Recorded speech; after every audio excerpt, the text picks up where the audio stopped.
लाशखोर Anthony का 3 parts की comic series. मौत के बाद इंसान को क्या चाहिए होता है?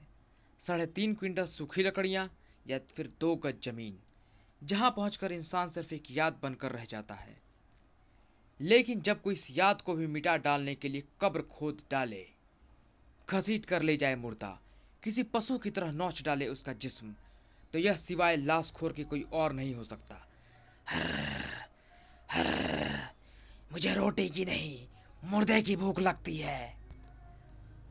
पुलिस विभाग ने उस पशु को लाशखोर का नाम दिया है वेनू, और ये केस मेरे सुपुर्द किया है। उफ इतिहास, ये सोचकर सोचकर ही रोमांच से मेरे रोंगटे खड़े हुए जा रहे हैं कि इस दुनिया में कोई एक शख्स ऐसा भी है जो मुर्दे खाता है। वेनू, तुम तंत्र मंत्र की ज्ञाता हो, कहीं इसके पीछे कोई तंत्र साधना तो नहीं हो सकती?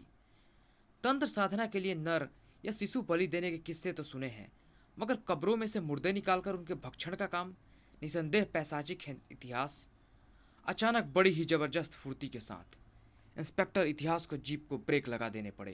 क्राइच!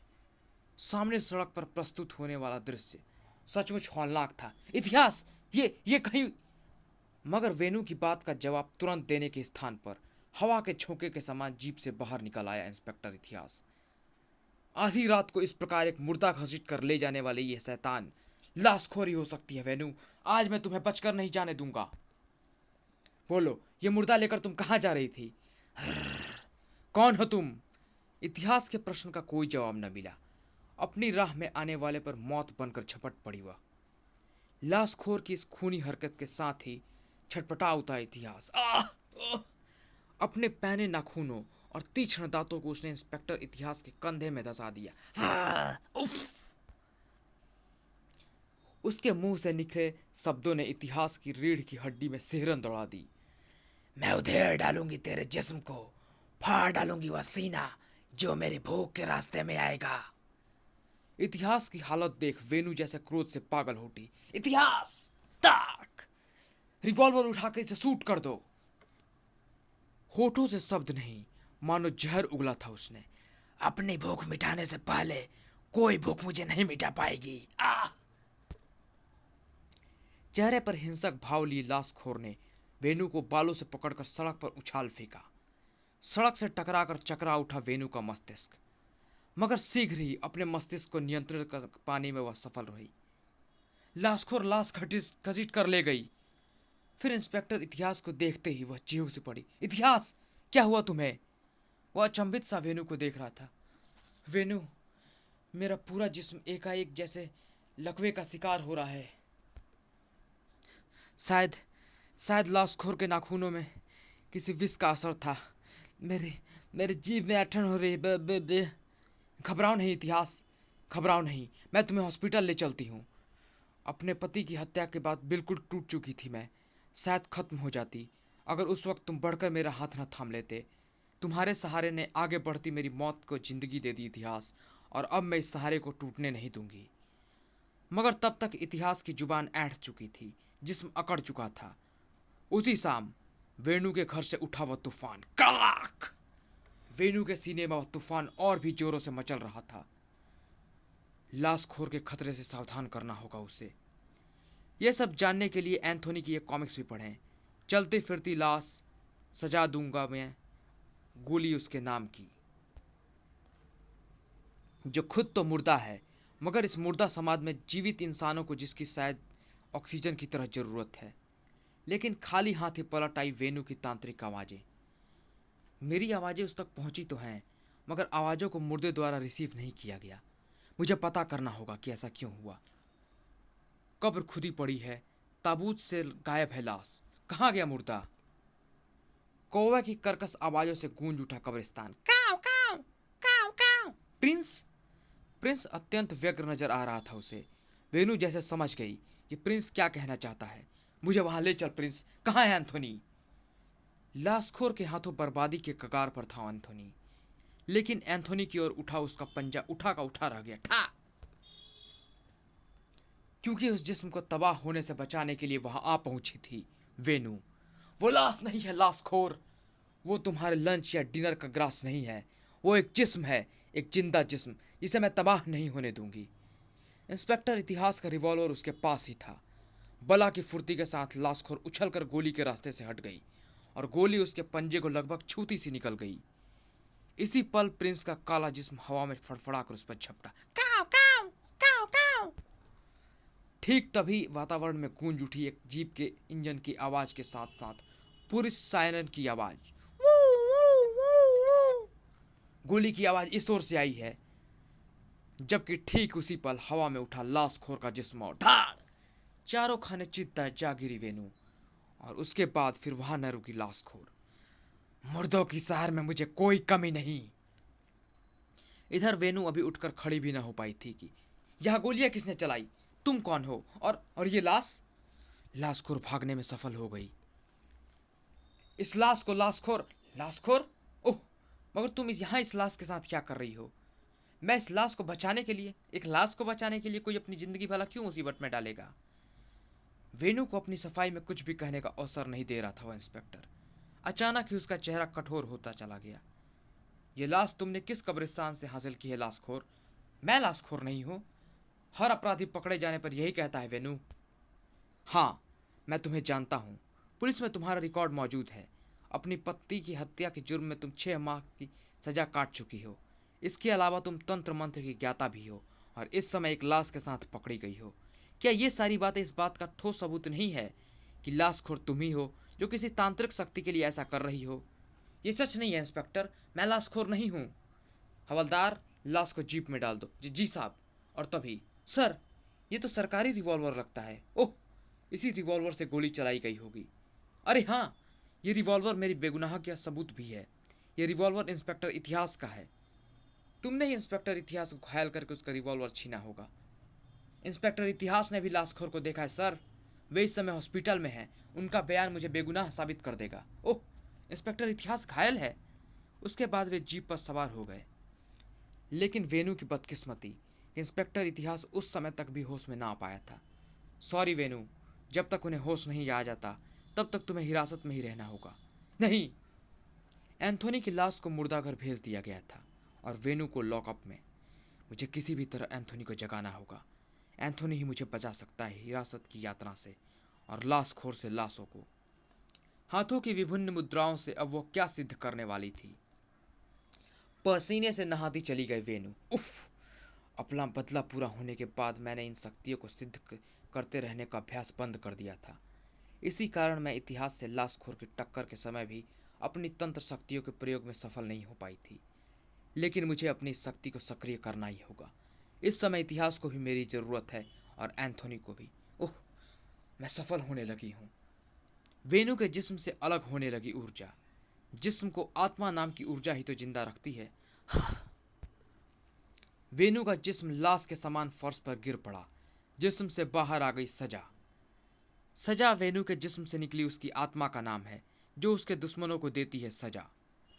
सजा के इस रूप में इस कैद से छुटकारा पाकर पहुंच सकती हूँ एंथोनी की कब्र पर और पुकार सकती हूँ उसे, तुम्हें आना होगा एंथोनी, तुम्हें आना ही होगा। सजा एक आत्मा थी और वह देख पा रही थी वातावरण में विचरती अन्य आत्माओं को भी। उसे तलाश थी एंथोनी की आत्मा की। तुम्हें अपने जिस्म की रक्षा के लिए भी आना होगा एंथोनी, और चिर निद्रा में लीन अनेक शवों पर हो रहे दरिंदगी की रक्षा के लिए भी। प्रिंस भी कर्कश स्वर में चीखता हुआ वहां आ पहुंचा। काव काव काव काव काव काव। पुकार प्रिंस, तू भी पुकार उसे, जगा मुर्दे की सोई आत्मा को। आत्मा जाग गई। एंथोनी की आत्मा जाग गई है। आ गई है वो। मगर आत्मा प्रवेश के लिए उसे जिस्म नहीं मिल रहा, क्योंकि जिस्म पुलिस के कब्जे में है।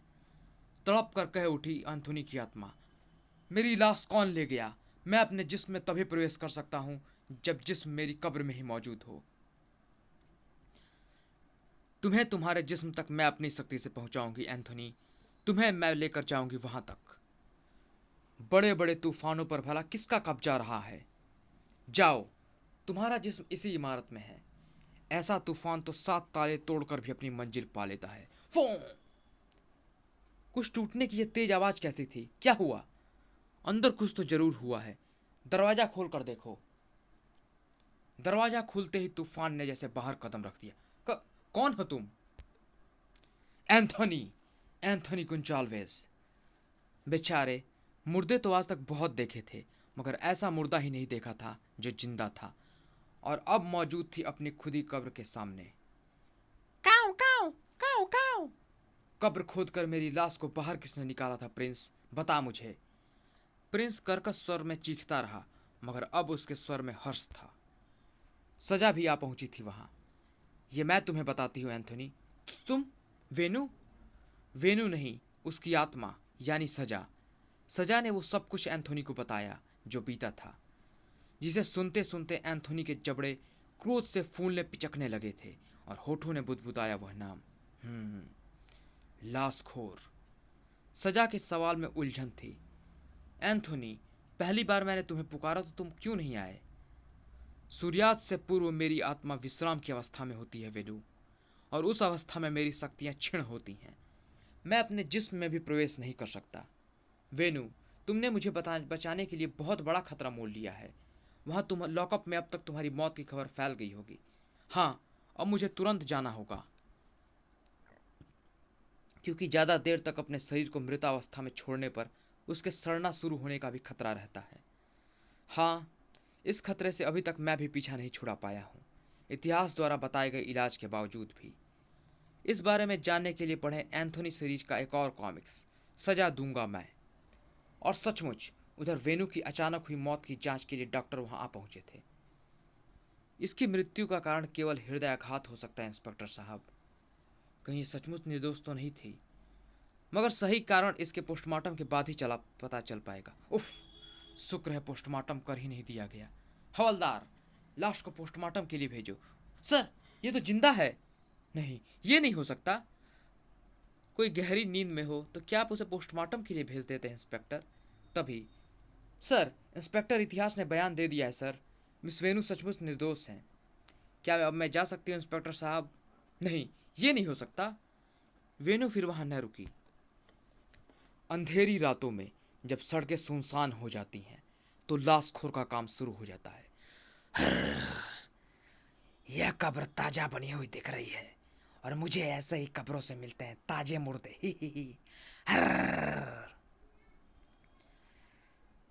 शाम की सफलता के बाद अब मुर्दों को फाड़ खाने के लिए मैं और प्रतीक्षा नहीं करूंगी।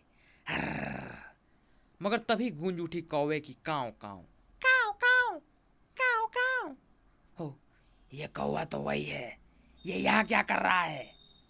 लाशखोर को ये बात नहीं मालूम थी कि यह प्रिंस की नहीं, मौत की आवाज है, क्योंकि मुर्दे उर्फ एंथोनी उर्फ मौत से पहले आता है प्रिंस। आज तेरे निस्संता के नाखूनों को तोड़ने आया हूं लाशखोर। तुम तो वही हो, वही लाश जिसे मैं अपना आहार बनाना चाहती थी। तुम जिंदा कैसे हो गए? कौन हो तुम? Anthony, Anthony Gonsalves. लाशखोर ने अपने तीक्ष्ण नाखूनों को एंथोनी की कलाई में पैबस्त कर दिया। तब विचित्र से अंदाज में सिकुड़ गई थी लाशखोर की आंखें। तुम्हारी कलाई से खून क्यों नहीं निकला? क्योंकि मुर्दे के शरीर में खून नहीं होता बेवकूफ लड़की। मुर्दा, उस शब्द को सुनते ही लाशखोर रोमांचित हो उठी। मुर्दे? मुर्दे ही तो खाती हूं मैं, क्योंकि मुर्दे निर्जीव होते हैं। मुर्दे मुझ पर प्रहार नहीं कर सकते।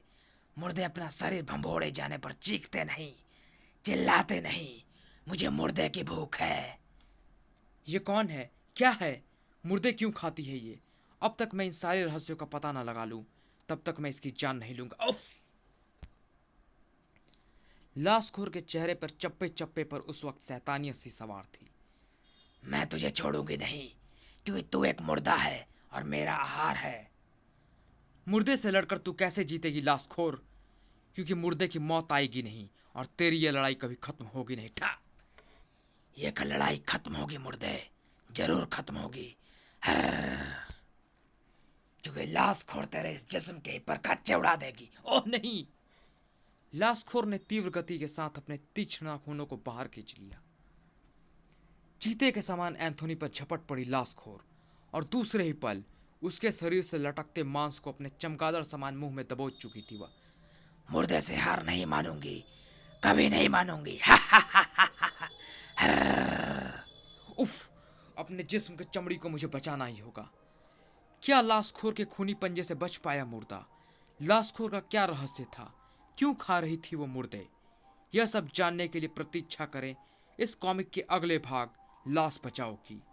मुर्दे से लाशखोर की टक्कर का एक अत्यंत रोमांचक कॉमिक्स पढ़ना ना भूलें।